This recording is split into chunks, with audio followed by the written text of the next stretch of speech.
एक बार देवर्षि नारद ने कामदेव पर विजय प्राप्त कर ली और उन्हें लगा कि अब उन पर माया का कोई प्रभाव नहीं पड़ सकता।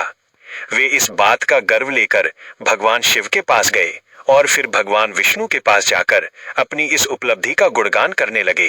भगवान विष्णु समझ गए कि नारद के मन में अहंकार आ गया है और वे अपने भक्त का अहंकार दूर करना चाहते थे। भगवान विष्णु ने अपनी माया से एक सुंदर नगर बनाया जहां के राजा शीलनिधि थे। उनकी अत्यंत रूपवती पुत्री थी जिसका नाम विश्व मोहिनी था।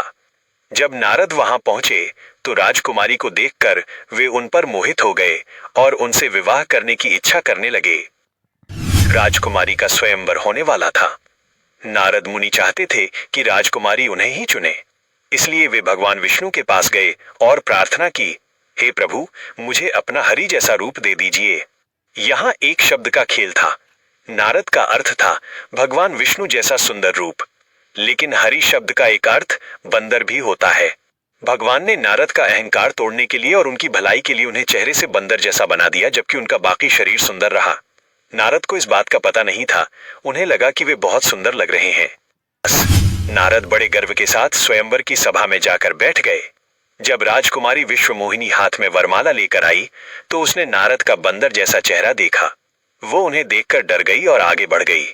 अंत में भगवान विष्णु स्वयं वहां एक राजकुमार के वेश में आए और राजकुमारी ने उन्हें चुन लिया।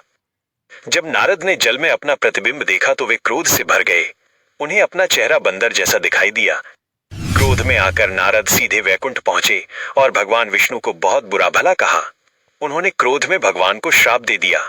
एक, जिस तरह मैं स्त्री के वियोग में तड़प रहा हूं, वैसे ही आपको भी मनुष्य अवतार लेकर स्त्री वियोग सहना होगा। 2, आपने मुझे बंदर का मुख दिया है, इसलिए बंदर ही आपकी सहायता करेंगे। भगवान विष्णु ने मुस्कुराते हुए नारद का श्राप स्वीकार कर लिया।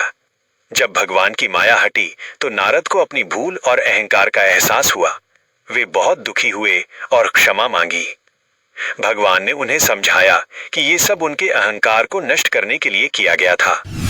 परिणाम, इसी श्राप के कारण भगवान विष्णु ने श्री राम के रूप में अवतार लिया, जहां माता सीता का हरण हुआ, स्त्री वियोग और हनुमान जी